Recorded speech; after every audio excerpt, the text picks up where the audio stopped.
In today's video, I'm going to teach you how to use Notion charts.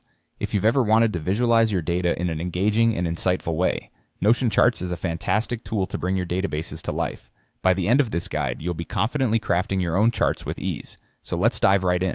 First, we begin with creating or opening a database in Notion. If you already have one that you'd like to work with, go ahead and open that up. Otherwise, you can create a new database by selecting the option to add a new page and choose the database type that suits your needs, whether it's a table, board, gallery, or list. Remember, how your data is initially structured can influence how it will appear in your chart, so think about the best format for what you're trying to convey. It's important to ensure that your database contains numeric data. This could be anything from sales amounts, revenue figures, work hours, or performance scores. Numeric data is essential because charts are designed to interpret and display quantitative information visually. Verify that each of your relevant columns contains numerical entries to avoid any hiccups during the chart creation process. Once you have your database ready with the necessary data, it's time to add a view to visualize it.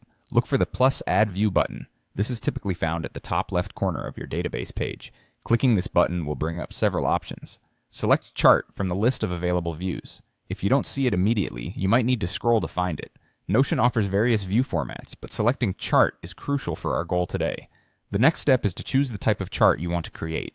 Consider what kind of data story you want to tell. Notion provides various options such as bar charts, line charts, pie charts, and more. For instance, if you want to compare quantities across different categories, a bar chart might be perfect. If you're interested in tracking trends over time, a line chart could be more suitable. Select the chart type that best represents the data you'll be working with.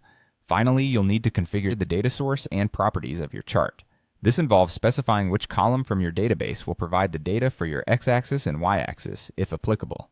Depending on the chart type you selected, you may have different options to choose from. It's essential to correctly map your data columns to the chart properties to ensure that your chart accurately reflects the information you wish to convey.